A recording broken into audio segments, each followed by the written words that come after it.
Man, I hear a lot of stories from Idaho. You know, we kind of live up in the mountain country up there.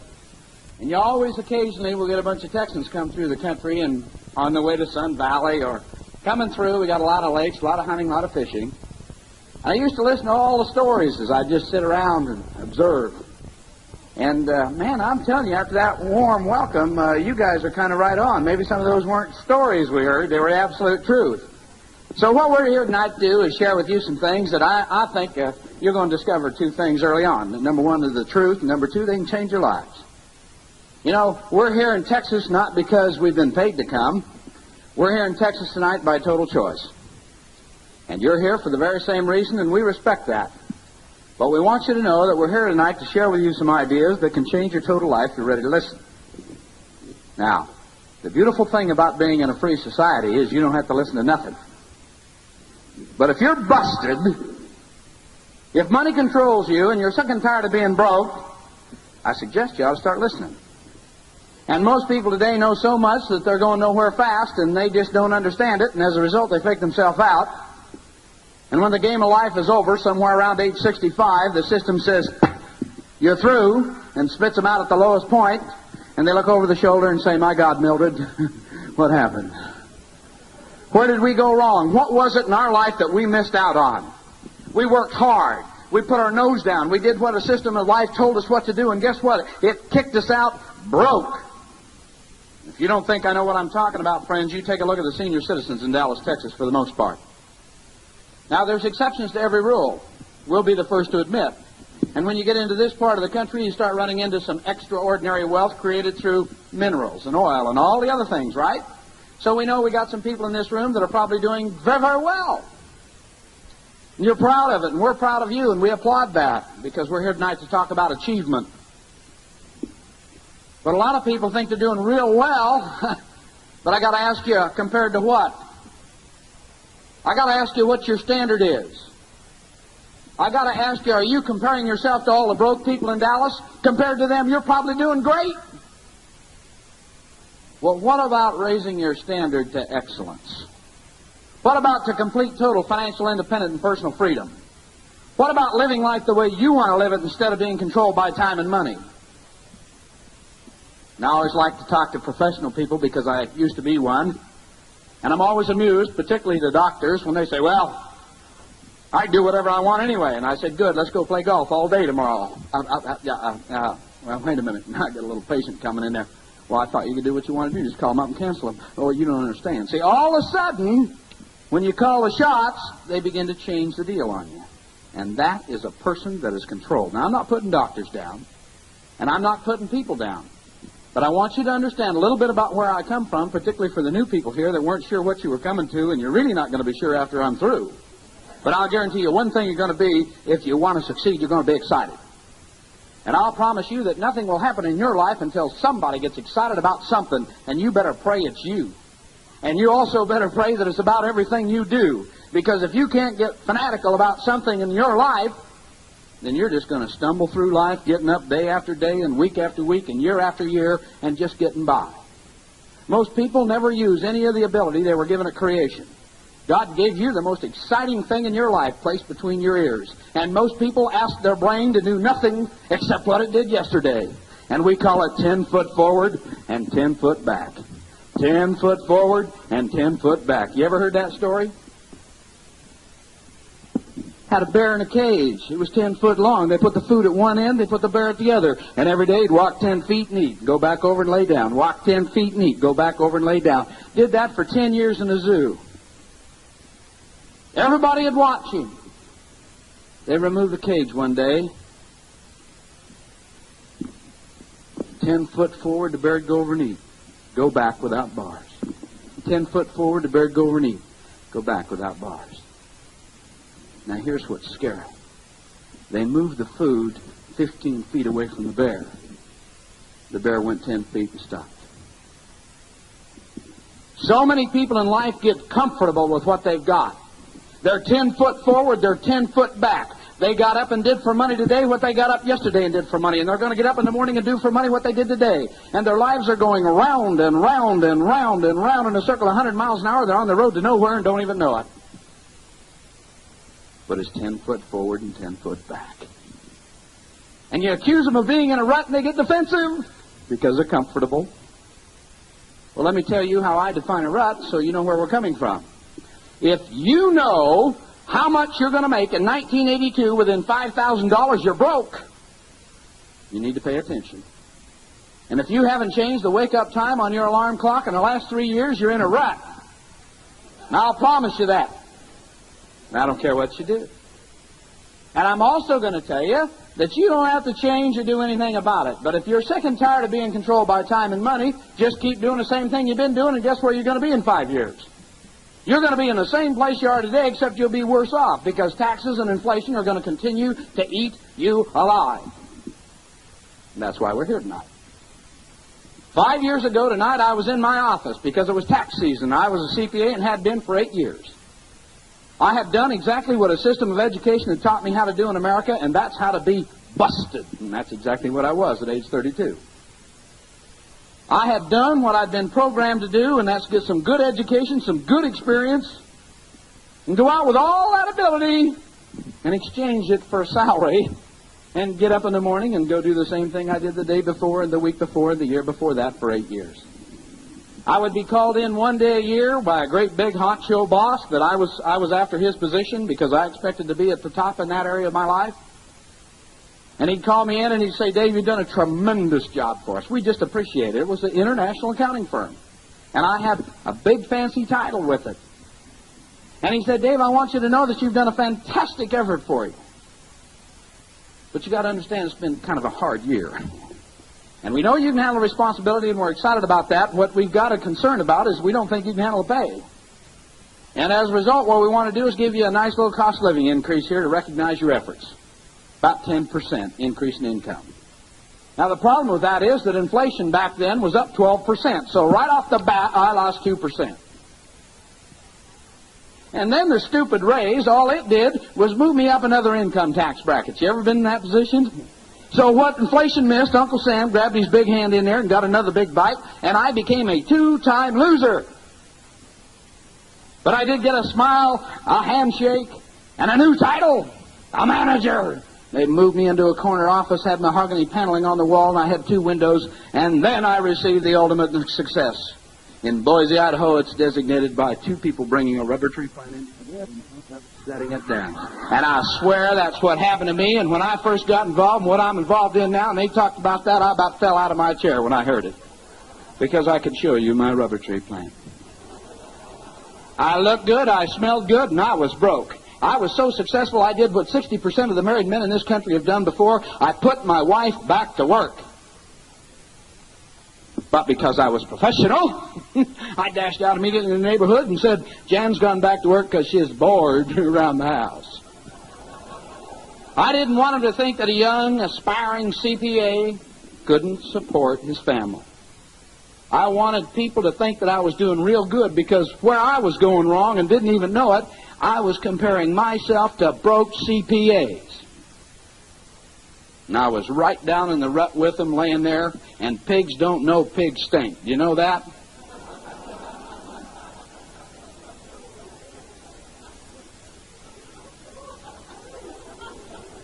I'm going to tell you the truth tonight. I'll tell you 2 things I know about the truth. Number 1, it's always constant. The truth never changes. And number 2, if you understand and learn it, it'll set you free.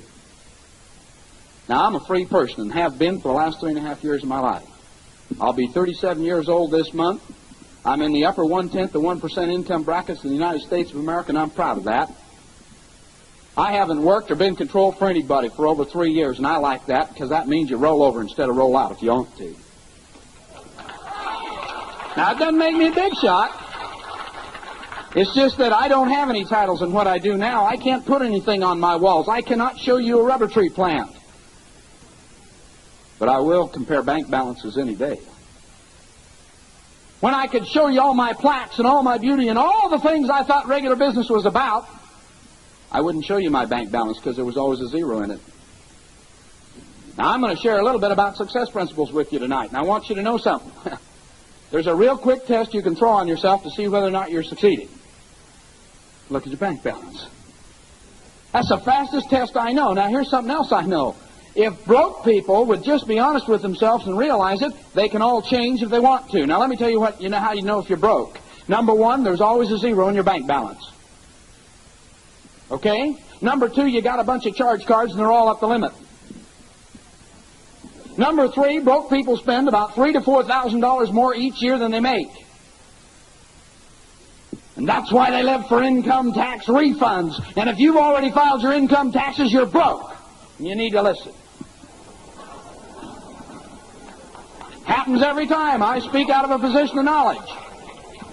You see, wealthy people never file them until 14 April. You know why? They aren't going to give the government their money until they absolutely have to. Broke people got to go in and get them. I used to get mine in by January 31st every year. I can remember strangling the office manager to give him my W-2 before the 15th of January so I could get it in a hurry because I needed the money to cover my debt. And it seemed like every year it was more of the same and more of the same. And pretty soon taxes and inflation got to the point where Dave and Jan couldn't hack it anymore. So I did what any 32-year-old broke accountant would do. My wife wanted a new automobile. We had a car that wouldn't start in Idaho when it got cold. It was a pre-owned 67 Nova that leaked oil. Now, regular people call them used, but professionals call them pre-owned. Ours has been pre-owned 3 times before we found it on a lot. And I finally had a bellyache of it. I just got tired of my wife saying, I got to have a car, I got to have a car, I got to have a car. I said, fine, we'll solve it. Quit bellyaching, you're going back to work. I'll splurge, honey, after you get a job, and we'll let you get the used Toyota of your choice. I was going to do mine for the country's gas shortage.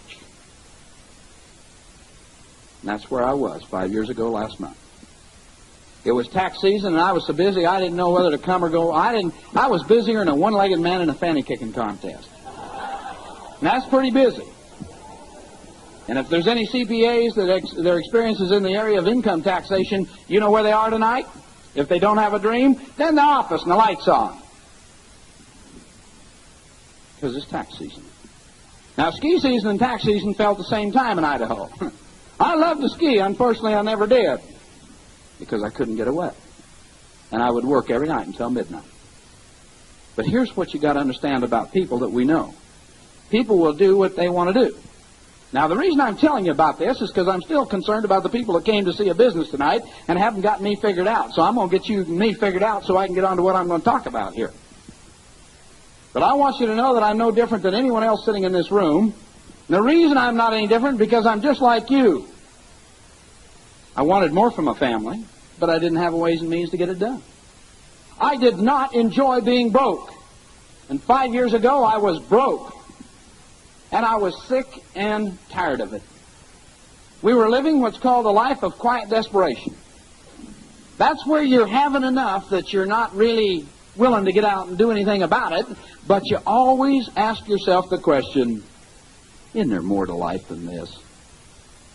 We used to run out of money before we ran out of month. Every month. I can remember getting a paycheck from the cashier, riding an elevator down the fanciest office building in Boise, Idaho, to the ground floor and walking 3.5 blocks to the bank and taking my check and giving it to the teller at the bank and kissing it goodbye.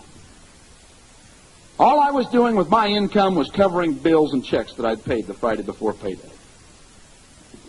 But I was professional. I was highly educated, and I am. I looked good, I smelled good, and I was broke, and wouldn't admit it. Well, you'll recall from your history, at least in the Idaho part of the country, 5 years ago last month, a little television series came on. Boots! And here's where you begin to understand and learn about people. I was busy. My wife was fully employed, busy. She was going her way. I was going my way. We had a color TV set, a home mortgage, and a 5-year-old son in common. And we talked during commercial breaks and on Sundays after the games were over. And that's where we were after 9 years of experience together as husband and wife. I promised my wife everything the month we got married, and 8.5 years later, as close to the moon as we got was a good look on a clear night at it. She was beginning to wonder why I wasn't any more excited about getting up on Mondays than I used to be. I was 32 years and peaked out, and it was the busiest time of my life during tax season. But when Roots came on, I decided to take a little time out and see what this show is all about, because the human will do what he wants to do. I don't care what the situation is, and that's why we don't buy excuses in the business I'm going to talk about a little bit here tonight. You see, an excuse don't pack it. Failures make excuses in life. Successful people make things happen. Which one are you? Well, I want you to know that I'd hit the door at 7:55, come in, run upstairs, get 2 ham sandwiches, which already had to be made. I would sit down in front of a contraption that had 2 legs crossed on it, eat and watch TV at the same time, and therefore get in every night.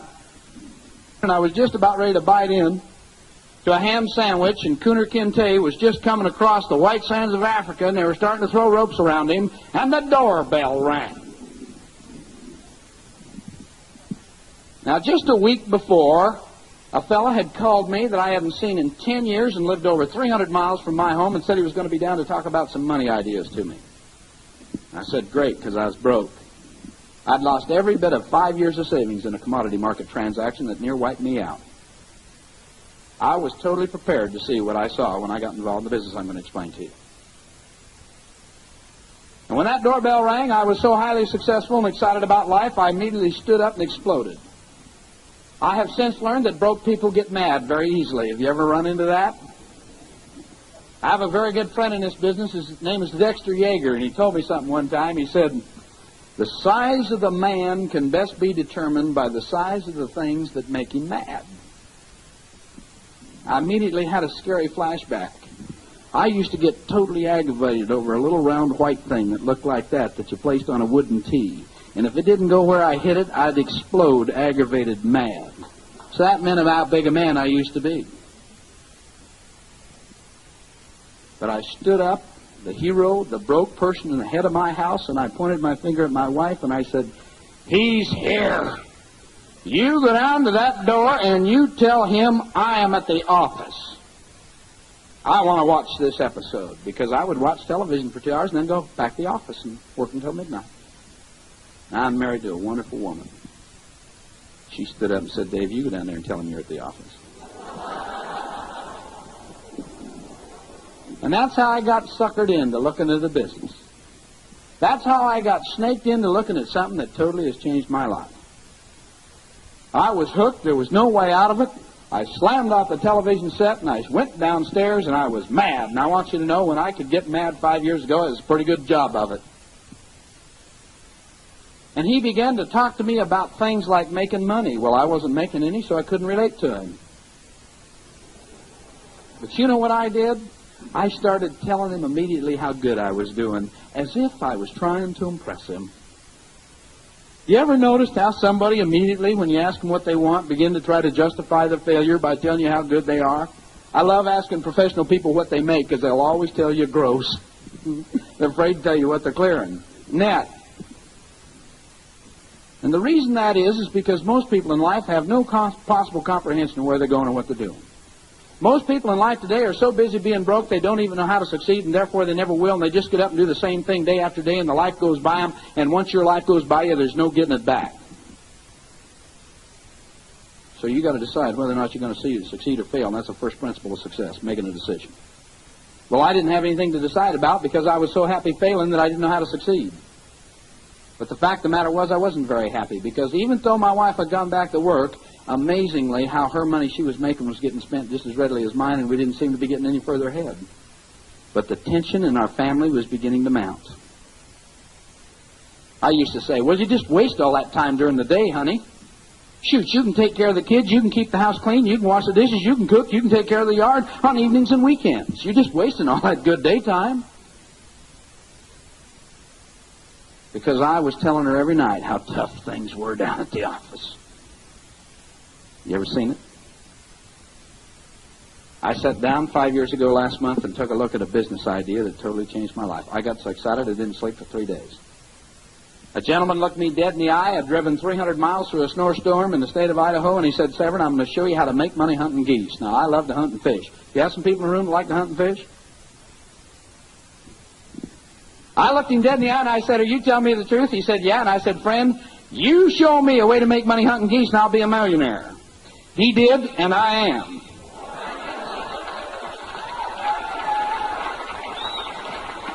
Now, that's why I'm here to share with you.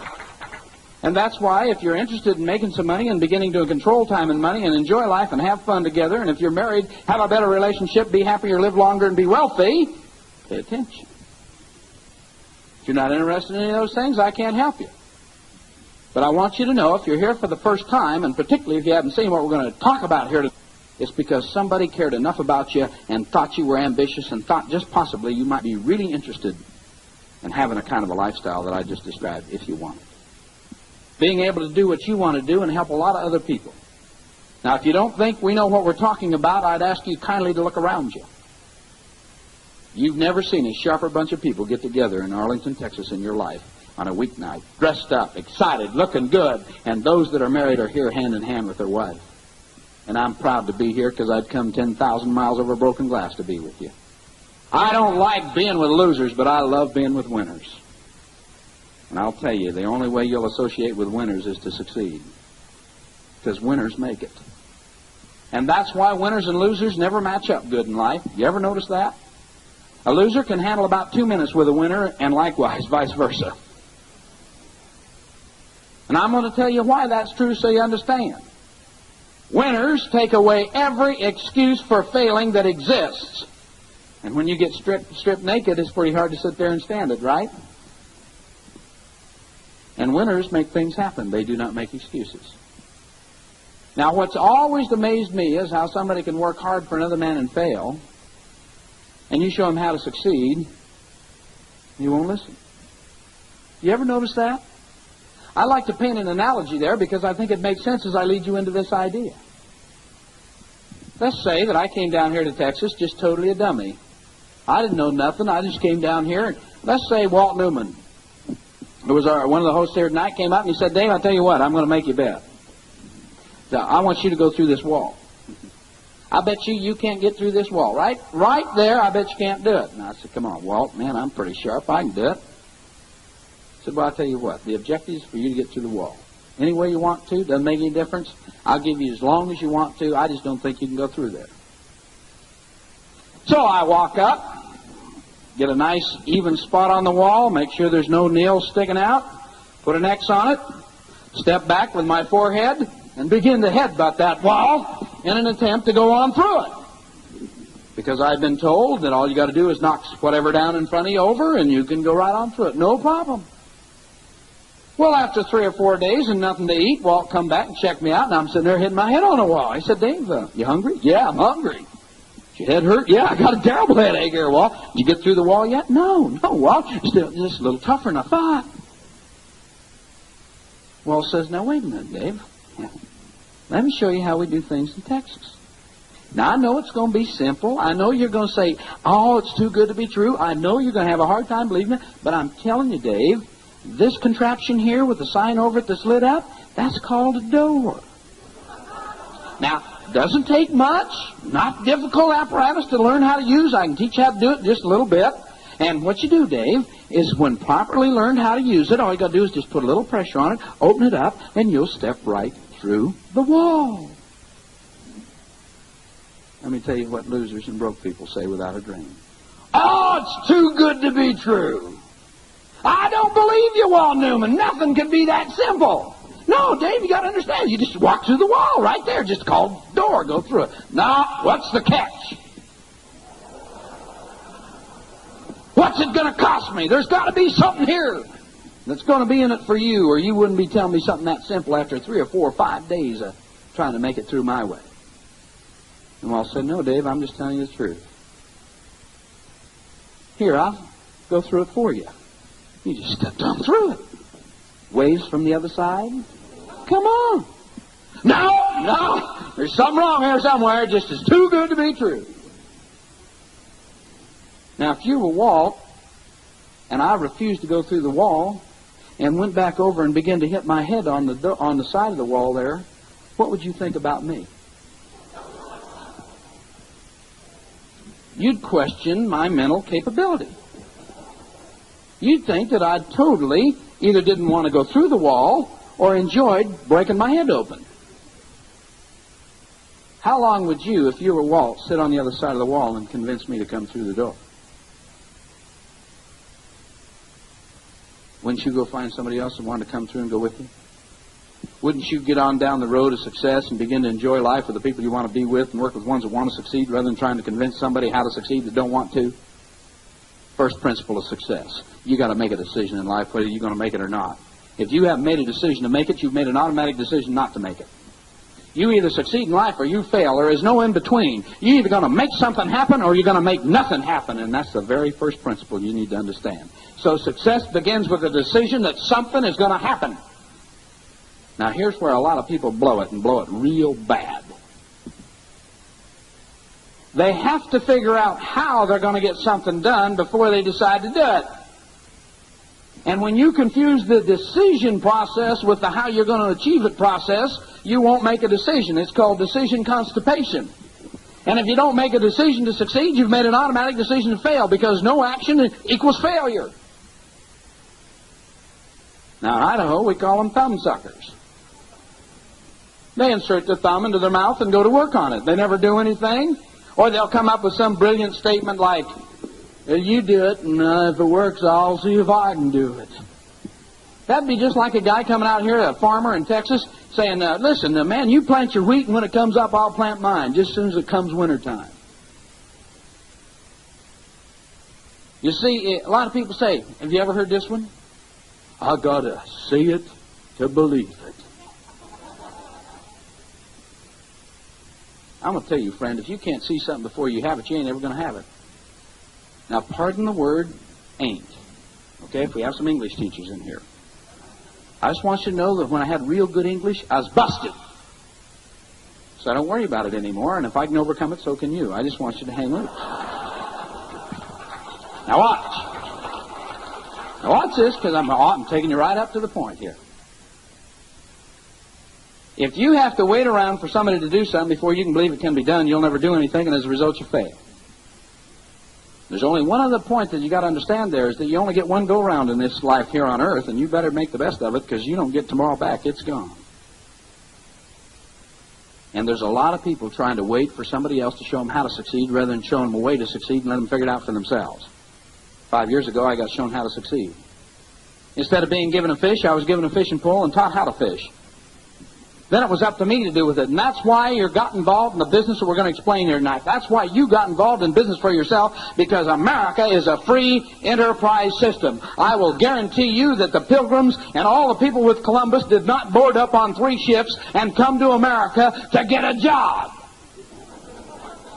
They came to America because it was a land of the free and an opportunity to succeed in life in a free enterprise economic system developed by a guy named Adam Smith.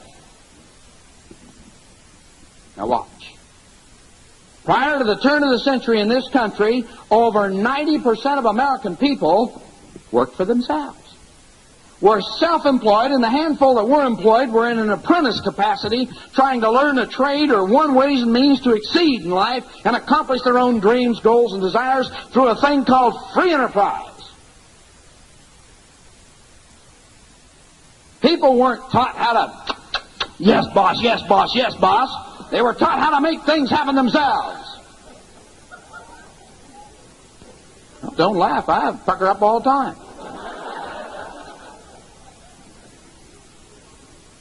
Let me carry this thought on through. So I'm going to drift here a little bit, and then I'm going to lace you, all right? I'm just getting you set up, and I'm going to hit you right in the bullseye before I'm all through with this, okay? Okay. You're going to worry about what I said all night. When he gets in, I'll show you. But let me get back to where I was.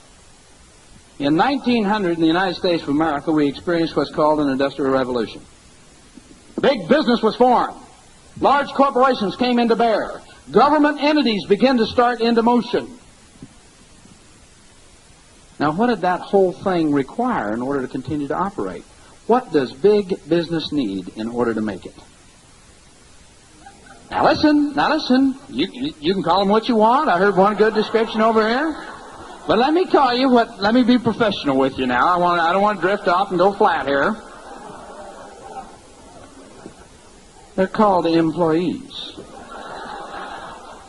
people without a dream. People who are willing to get up today and trade 8, 10, 12 hours a day for some kind of a paycheck, bring the paycheck home, exchange it for standard of living, use it to the extent it's usable, and then get up the next day and go do the same thing, and 10 foot forward and get a paycheck next month and come home 10 foot back and get by and just accept it. It's as good as it's ever going to be, honey. Let's just bite the bullet. Here's the worst one of all. We broke, but we happy.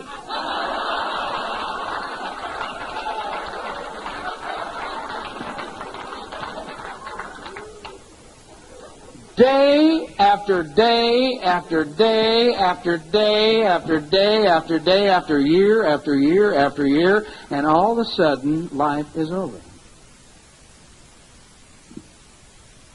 And for the last 80 years in the United States of America, and I know this is going to hurt you, but this is why we talk the way we talk about it. America is the greatest country in the history of the world, and yet it's the only country that does not teach its young its own system of economics. You were taught in this country today through a school system that teaches you how to get some good education, some good experience, some good knowledge, and go out and get a job and guarantee yourself a right to fail. Because 98% of American people today in the United States of America are controlled by time and money, and by their 65th birthday they'll either be dead or flat broke. Out of every 100 men in America today, and working women, ladies, because 60% of the wives in this country now work, and it ain't because they're bored. Now listen. Out of every 100 working people right here in Dallas-Fort Worth, just as much as in America, 36 out of every 100 will be dead before they ever see the age of 65. The major cause of death is heart attack. It is not caused from overwork. It's caused from stress, strain, and anxiety at trying to make a $5 bill go where a $50 bill ought to go. Now, you can't be happy when money is wiping you out. 90% of the arguments in a home are over the subject of lack of money. Now watch this. Of the 64 out of every 100 that live to be 65 years of age, 45% reach the magical years, and they get booted out of the system because they're too old. Nobody said anything about their ability. It's just the fact they were getting too old. Now, the sad, great American tragedy is that group of men that get fired before they're 65 and therefore lose their retirement benefit. The problem is nobody wants to hire them because they're too old. So they'll go out and get odd jobs if they can find them. Now, I know your retirement plan isn't like that, right? Friends, I want you to know something. If you're counting on Social Security, get a big lunch. Social Security is going to give you 1/4 of what you can't get by on now, and if you're under 42 years of age, you won't see a dime of Social Security benefit. Now, isn't it wonderful to know that your Social Security deduction went up this year? And if you're under 42, you got to leave more money at the office and never expect to have it returned. Isn't that wonderful? How many were asked to go back and vote in Washington when they passed that law? Do you know it's already been passed for next year too, rate and base, and therefore you're going to pay more next year? 45% get to be 65 years old and sadly realize company plan isn't going to do it either. I'm fully vested in one of the largest corporate plans in the history of the United States. Fully vested with 13 years of service. At Christmas time this year, I got a letter and I had to be amused by it. And I'm going to tell it to you because some of you don't believe it, but it's true. After 13 years of my life, nothing less than a 60-hour work week, nothing less, never a vacation, never with my family, all the time busting my brains out for somebody else. My full, total vested benefits are $36 a month beginning the day I turn 65. Now, you see, I didn't read the small print down at the bottom of this particular plan. That's a good plan because a bunch of CPAs wrote it, right? Now, yeah, you bet. I'm going to tell you who the company plans are for, the president and vice president, and that's it. And the government makes you throw in the employees just to make it look good. Now watch. They said I can wait until I'm 65 and begin to draw it, or I could make a fair and equitable settlement. 13 years of my life would be cashed in right now I could get a check for $392 and they'd call it even.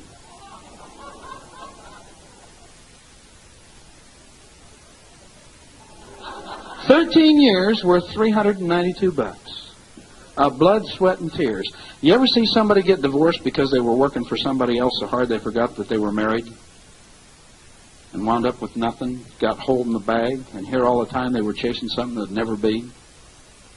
And they got told about a door. You won't make it.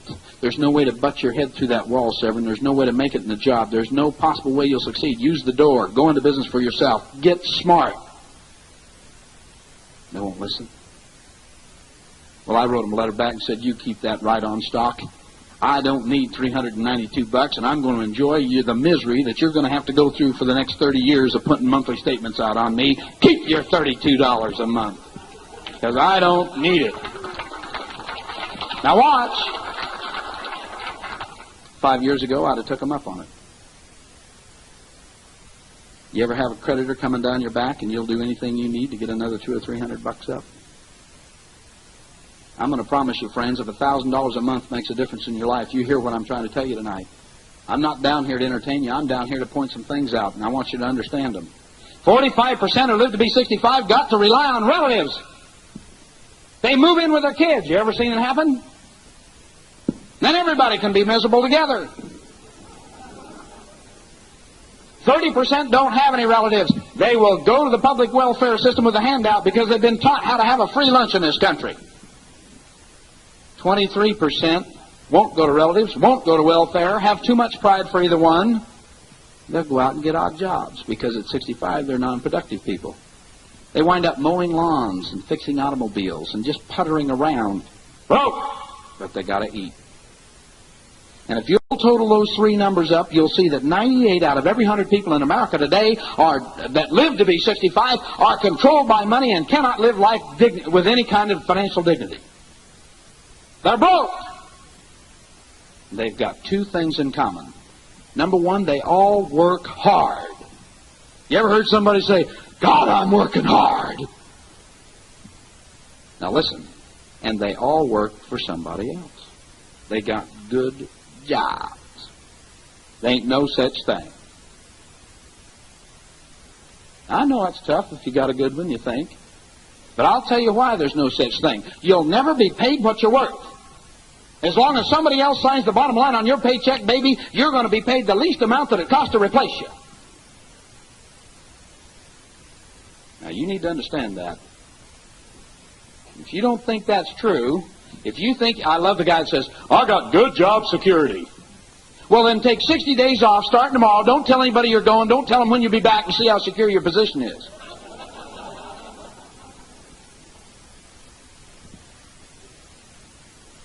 There's no such thing as a good job. Now watch this.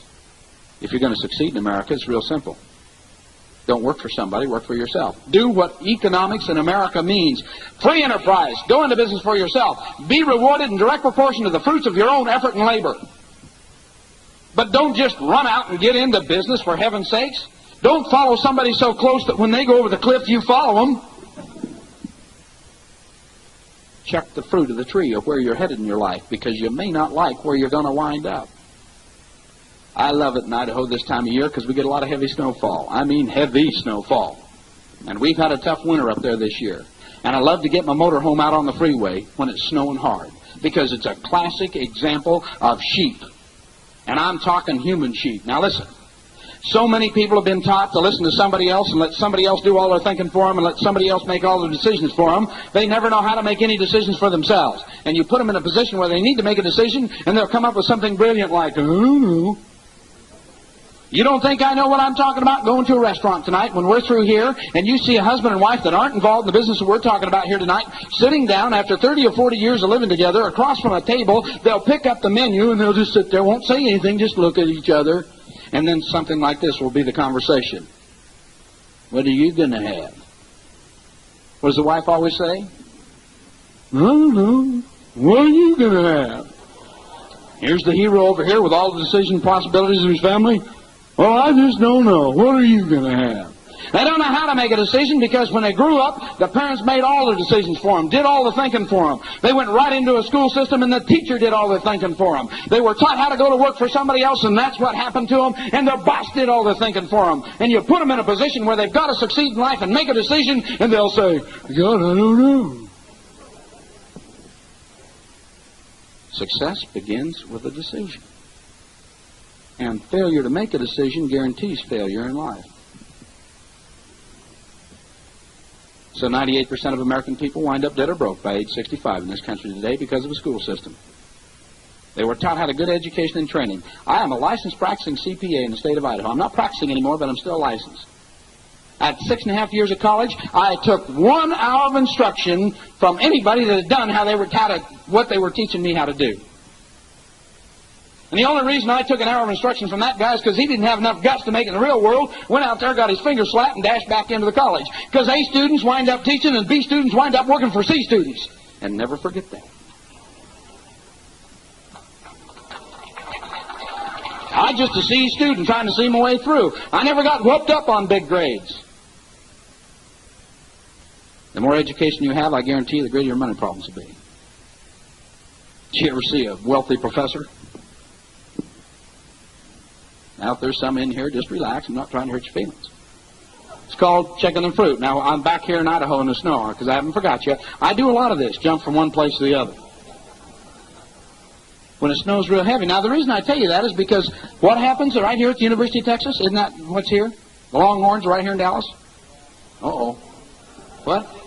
SMU right here in Dallas? What's going to happen this spring semester on the SMU campus?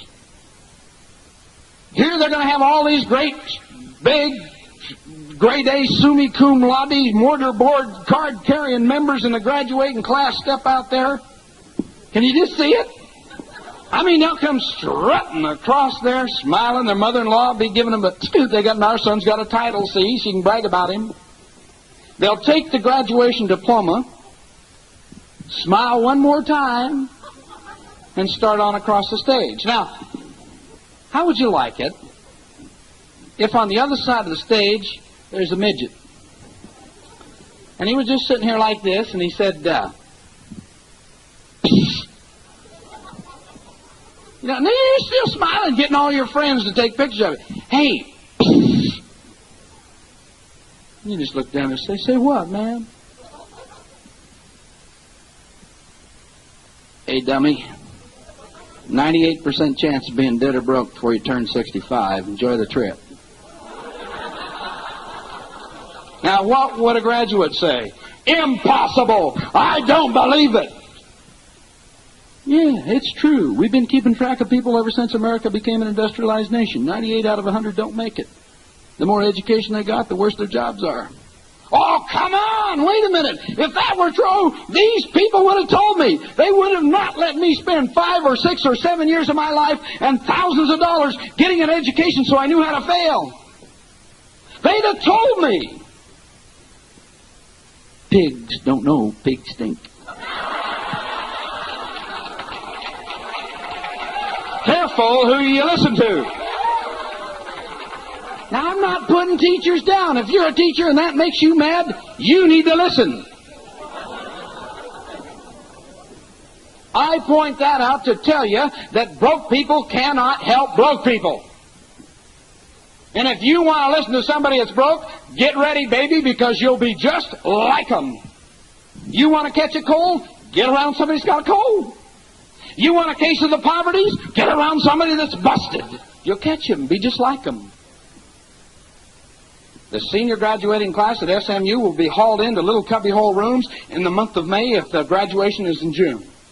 30 days prior to graduation, and all the big companies will come around, and before they'll ever have a chance to go out and get into business for themselves or succeed in any ways and means, they'll sign their life away on a contractual obligation as an employee to a large company.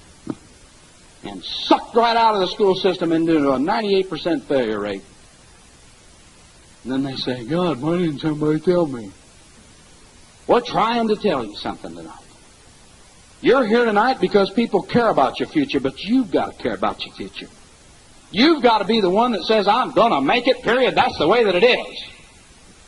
Then, if you've got that out of your way, you just need to meet 3 criteria to succeed. But before I tell you what those are, let me finish my snowy road story. When it snows hard in Idaho, and it can, I like to get my big motor home out. Did you know that there's a difference between following a motor home and driving a motor home? Did you know there's a significant difference? When you're driving it and having a nice Diet Pepsi or a cool drink and a big ham sandwich there, you don't even know the people are behind you. But if you're in a Toyota getting your chin beat to death with your knees, you get mad. Ah, them road hogs! Danger to the society! Now, I speak from both sides. I prefer driving them than following them. I'll tell you that right now. But I like to get that coach out on the road, and the harder it's snowing, the better I like it. And I like to get slowed way down. Get out on a road where they can't pass me because it's snowing too hard to see around, and slow her down to about 20 miles an hour. Just creep. And stack on the freeway now, because we have a lot of vacant freeways, kind of like you got down here, a lot of roads, not many cars to put on them. 40, 50 cars stacked up behind me. You know, the guy in the last 5 cars, they're screaming. They're mad at their wives. Little things are making them mad. Then I'll watch real close, and when I see an overpass, one that I know you can go up and then come back down on, I just love it. Because the snow's deep, and they're just following the ruts in the road, you know. They ain't looking up what's happening in life. They're just following the tire tracks. And, man, I just come right up there, and I go right off the exit. I never stop. I go right up through the stop sign and right back down on the freeway. And 40 automobiles come right up over the exit sign and right back down because they're so busy following the tracks in the snow, they never look to see where the leader's going. And there's a big message in life there. So busy being broke. Man, they're driving hard.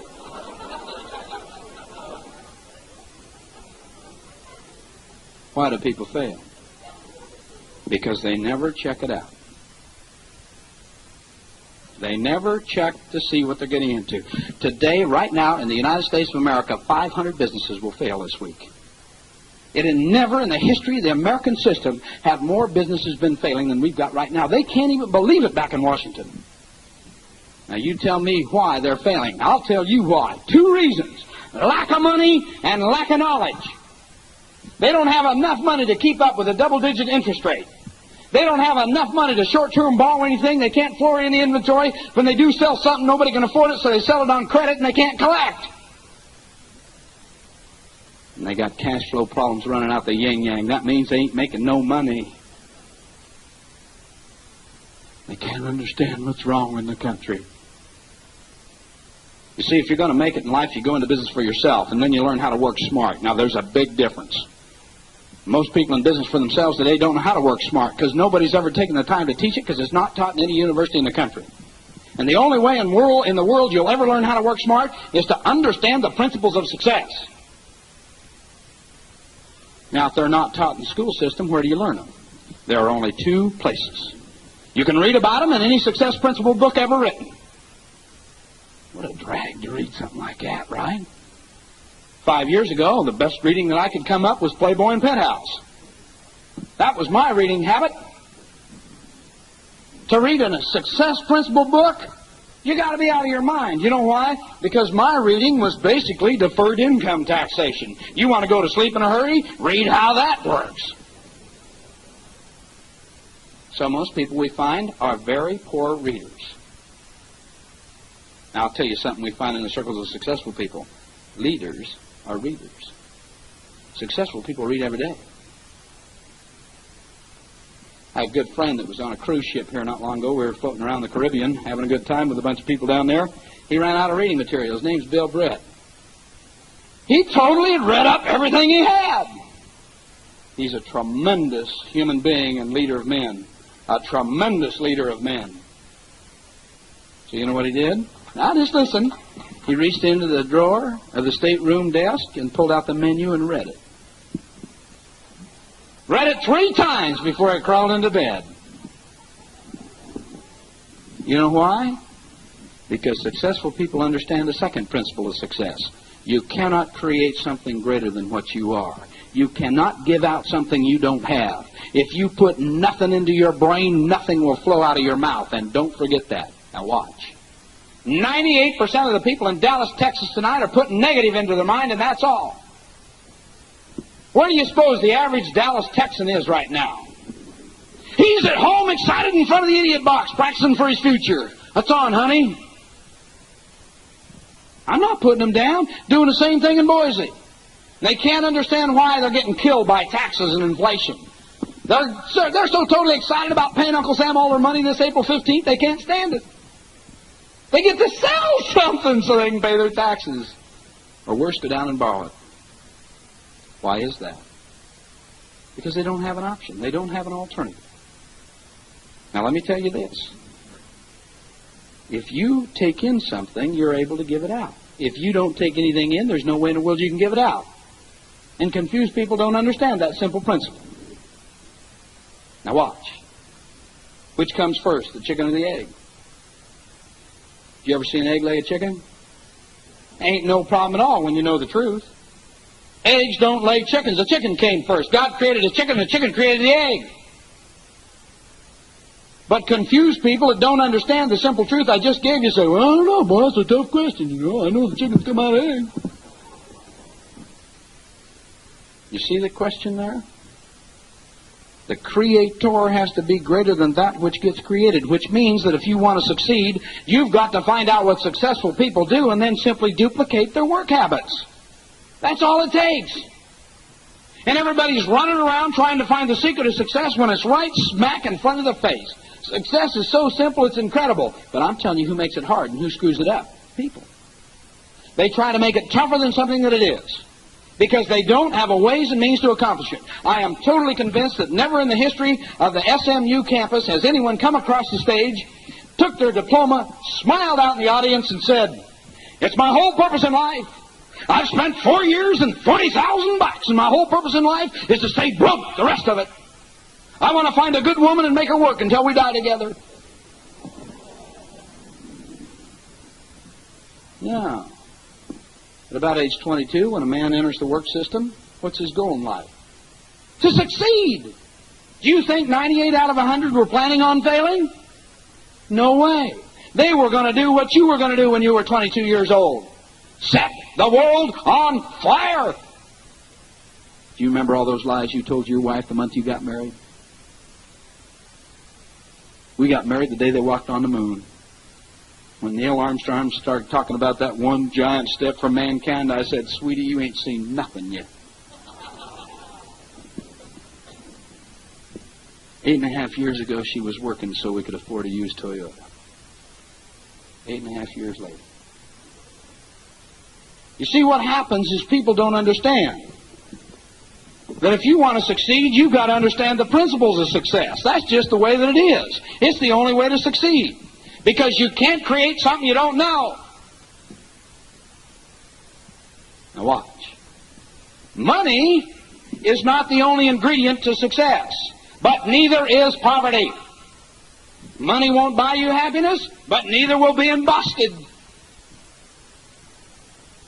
Money is part of success, very similar to breathing is part of life. Would you agree? Not the only part of it, but a very vital part.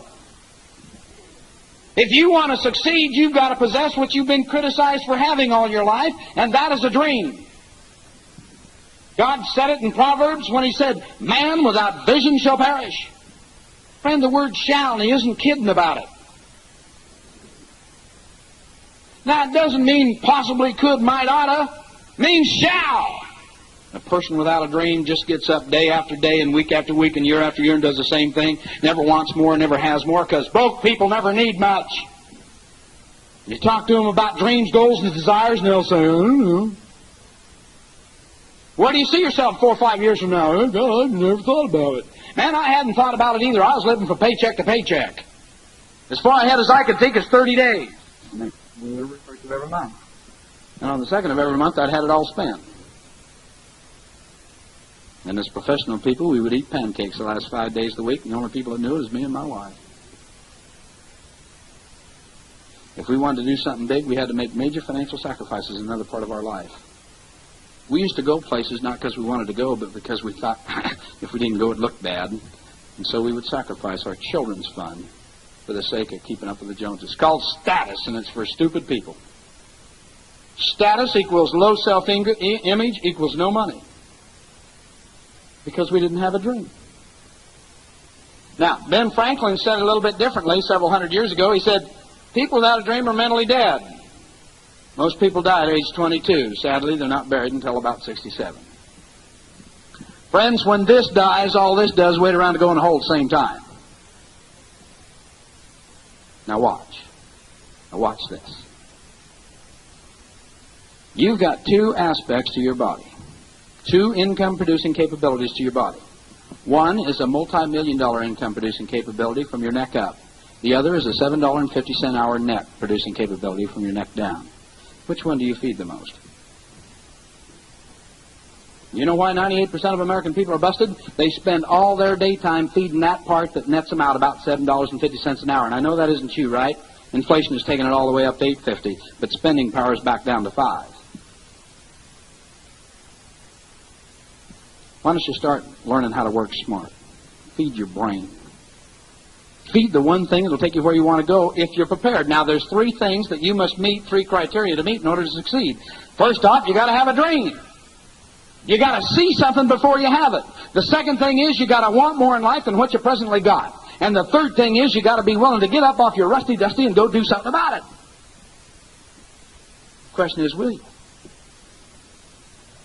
You see, when somebody started talking to me about a dream 5 years ago, I didn't have any because the reality. Do you know that? If you don't think that's true, take your tire jack down to the store tomorrow and try to change it for beef. You got to have money to convert dreams into reality, whether your dream is big or little, small or large, material or non-material, tangible or intangible. But money will control you if you never learn how to control it. So let's talk about your dream. Let's talk about what you want out of life. Because if you have a dream, you got to decide you're going to have it, then you'll find a way to get it. Because there's never a money problem in life. There's only an idea problem. The sad fact is you've been prepared to fail. You've been told how to fail. I watched a commencement exercise at a university down in Utah, state of Utah, a year ago, and Milton Friedman gave the commencement exercise. Gave the commencement talk. You ever heard of him? Pretty big shot in the world of economics, a free enterpriser. And he's a very short man, and he stood up on a box to see over the top of the podium.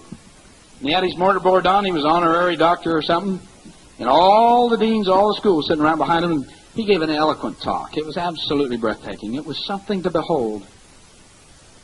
The whole place was filled. And as he finished his talk, he said, and now let me be totally honest with everyone in the room. You people have spent 5 years of your life preparing yourself to succeed in the American system. You people have gone through hell in order to get to where you're at. You've sacrificed money you didn't have. You've done without. You've totally denied yourself any and all things so you can be recognized here as a graduate. But all you've been taught how to do is fail. Not one of you received 1 hour of instruction on how to go into business for yourself and succeed in the American free enterprise system. And I think that's sad, and walked off the stage. And you should have seen the deans. Boom, boom, boom, boom, boom. And I'm telling you, their jawbones started hitting that floor. Because he spoke the truth. I'm going to tell you, people that are failing don't like to hear the truth. And that's why a loser can't stand a winner. More than about 2.5 minutes. Now, we don't discriminate against anybody. We don't want anybody to fail. I'm not against poor people. I'm not against helping somebody that's down and out and wants to make it. But I am against helping people be poor. And I know that any time you give somebody something for nothing, you're hurting them. What we're going to do tonight is give you a dream. What we're going to do tonight is give you a cause, a reason. And then we're going to give you a fishing pole and teach you how to fish. Because, you see, you only qualify yourself for success when you have a dream, you want more, and you're willing to do something. That just puts you into qualification. Now you need 2 other things in order to make it.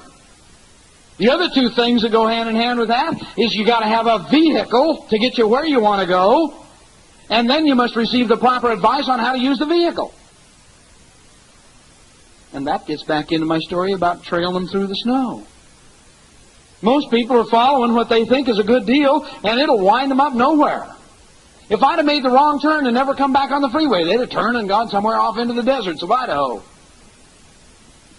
Only after they got to the point where they realized something was wrong would they have stopped and said, gee whiz, maybe we should have watched back there at the exit sign. Well, you see, most people don't have a ways and means to succeed, and as a result, they fail. People don't want to fail. I can't believe anybody in this room's total purpose in life is to be financially failing, or to be broke at age 65 or dead. Why then do so many people have that happen to them? Real simple. They don't have a way to make a success occur. Now, if you're going to succeed in America, you've got to do what the American system teaches. Go into business for yourself. Now, how can you do that? You see, we find most people want to go into business for themselves. Why don't most people go into business for themselves? Would you mind telling me, in your opinion? Lack of money and lack of knowledge. Most people don't have an extra $150,000 laying around so they can start a business, and that's about what it takes today.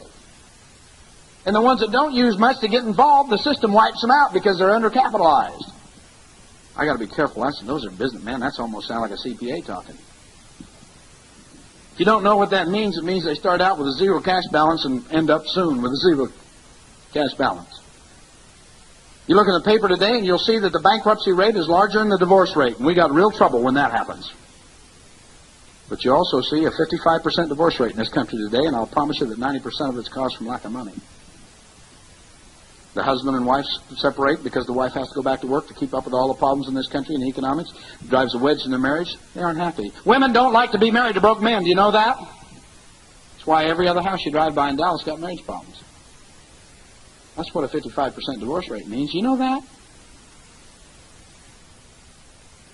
You think kids get excited about seeing mom and dad scrap and fight and be miserable all the time because there's never any money to eat?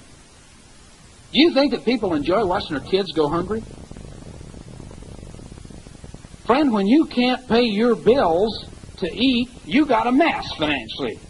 And if you got it on a part-time basis, with no money down, just 8 to 10 hours a week, a smart effort, learning some things about duplication, I could become financially independent and personally free at a minimum $50,000 a year part-time second profit out of my own business and never have to quit being a CPA. But minimum net out $50,000 a year on the side.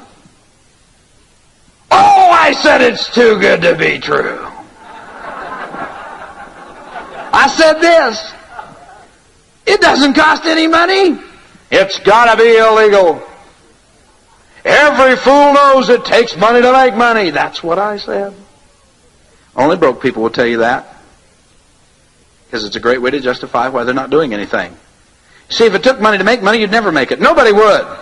Because nobody was born with a fistful of cash. You ever see an announcement? Born this day, 6 pounds, 8 ounces, and a handful of hundreds. And therefore, if it took money to make money, nobody had any money to begin with. Nobody'd ever have any money to make any money. We'd all be broke. If you're new here, you'll figure that out when you get home and listen to the tape.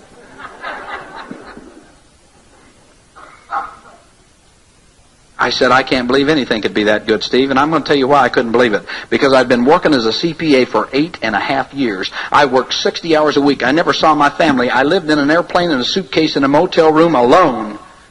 And I wasn't making $50,000 a year. As a matter of fact, only 3 in every 100 people in America make that kind of money. So it was very difficult for me to believe that I could even make it, but let alone part-time secondary income. But it excited me. Because I'd ask you to compare what your option is to that. I was shown how in a 2 to 5 year period of time to make that kind of money. I couldn't believe it. Because I didn't have a dream. I had totally accepted the fact that my life was going to be that's the way that it was, and we'd take our little promotions as they came, and we'd get by, and honey, quit wanting that big nice house because we can't afford it, so let's just quit talking about it. Aren't you happy with that car? Here's language of broke people. Aren't you ever satisfied? What do you want a big house for? They're just more expensive to heat. I have a very dear friend out in Spokane, Washington. Just got the plans back for his new home. He and his wife, 20,000 square feet. Do you know who they make homes that big for? People that can afford them. 5 years ago, that same guy drove 5.5 hours one way in a motorhome and helped my wife and I begin a plan, a 2 to 5 year plan.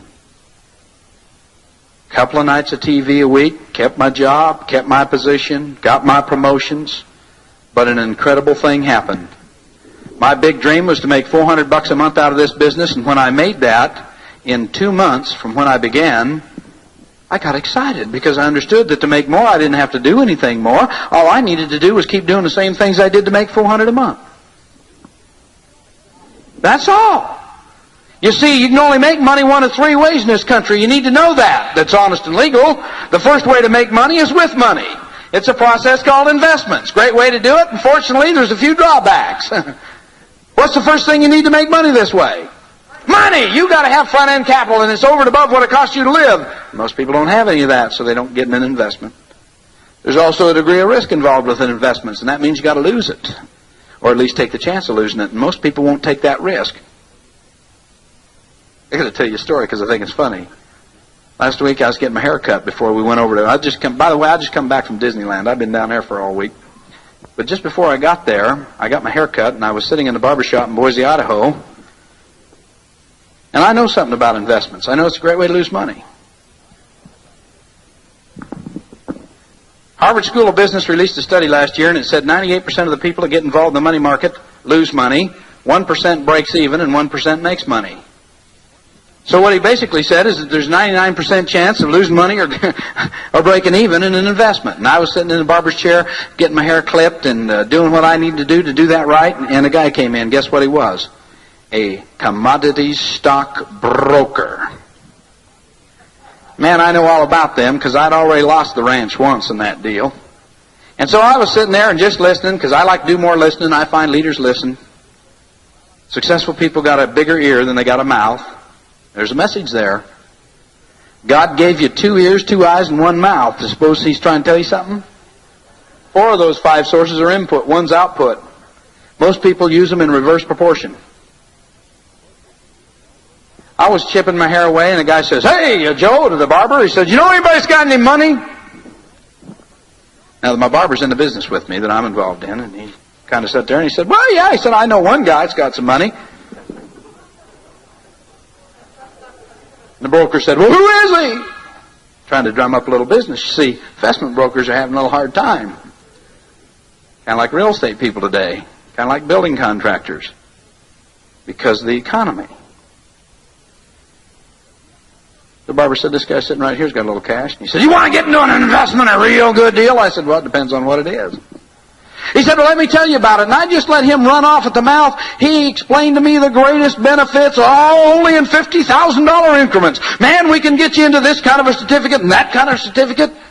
He said, "It's making 14 7/8% interest." Well, I know inflation's 18%. So it seemed to me a good way to lose 4% real quick. I didn't tell him that because I knew something he didn't know. I also know that he was offering me a 99% chance to lose money. He didn't know that. And I'm telling you, if you're brand new here tonight, there's some people that know something you don't know, and we're trying to get a few points across here. And when you're showing this business idea to people, remember that you know what they don't know. So I let the guy explain to me. Well, man, yeah, 20 minutes I heard how good it was. Finally he said, "Well, do you want some?" And I said, "Boy, I sure do. You bet I do." He said, "Good." He said, "How much do you want?" I looked him dead in the eye and I said, "The same amount that you got."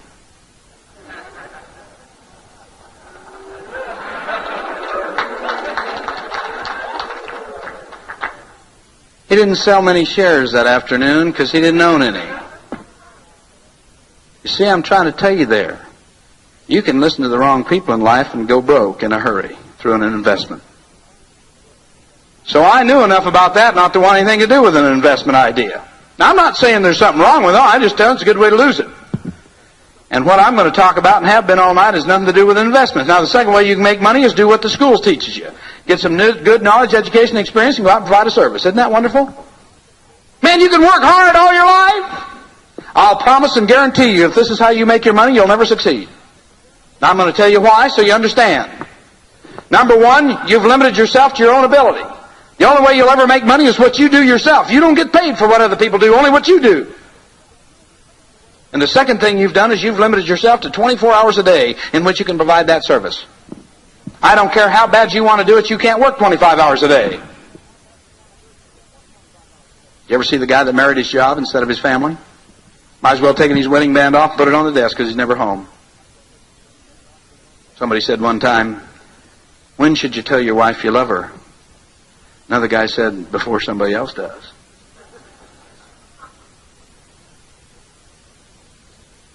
Didn't mean to throw a bullseye there, but I told you I'd shoot you in the smokestack tonight.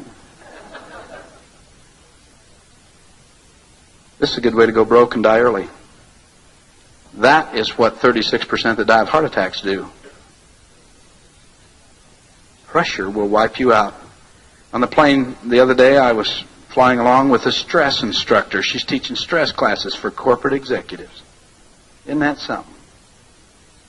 She was uptight as unbelievable, man, chewing her nails and everything else. I said, you're a great teacher. Amazing. You trade hours for dollars, it'll wipe you out. You want to work smart, learn how to put time to work for you. Time to work for you rather than you working for it. Big difference. Now, I'm not going to talk to you about a service idea tonight because I know those are two ways to fail, but here's what I do know. 98% of American people only know those two ways to make money in this country today, and that's why they fail. Now, I'll promise you, you can make money these two ways, but you can't have the other side of money. You can make a lot of money those two ways, but you'll never have any time to enjoy it. What good is $2,000 an hour if you haven't got any time to spend it? Guy said, how much did old man Howard Hughes leave when he died? His friend said he left it all. Now the other side of this is also true. In these two ways, you can have a lot of time, but you never have any money to go with it. You ever see somebody get laid off? You ever see a big wig that got the axe? So if you want to fail, get involved in those two ways. You run a 98% chance of not making it, and if you do have money, you won't have any time. If you have time, you won't have any money. And that's why wealthy people today got so many problems. That's why you can make a lot of money today and be totally miserable. That's why money won't buy you happiness. And that's why people won't succeed these two ways. Now, let me tell you something else I know. In these two ways, I don't care how good you are at what you do, there's two things that are going to wipe you out. You need to know this. The first thing is a nice little law passed by our U.S. government called the progressive income tax. And that law basically said the more money you make, the more the government will take. Isn't that exciting? Work harder to have less. Now watch. In Boise, we used to have two sources of income. One was called gross, and the other was called net. Okay? What's your name, please? Go ahead. Which one? Do they have the same thing down here in Texas? Okay. Are you employed or self-employed? You're employed? Okay. Which one is the biggest? Gross! Okay. Which one then is the smallest? Net! Who did all the work to generate gross? You did. Now let me explain. Let me make sure I understand. You did all the work, but you got to keep the little one? That's the one you get? Well, who got the difference? Uncle Sam. The government got the difference. Isn't that wonderful? Right now, the average American pays 42 cents on every dollar he makes to the government in some kind of a crazy tax. I know that has a tendency to bother people when I tell the truth, but it's the truth. And I'm telling you some things right now you need to listen to. Most people in Dallas, Texas will work through the month of May before any money they make goes to stay in their own house. Everything else goes to the government in some kind of a tax. Isn't that wonderful? 15 years ago, 1 in 17 people worked for the government. 10 years ago, 1 in 11 worked for the government. As of last year, 1 in 4 worked for the government. That scares me. You know who pays their salary?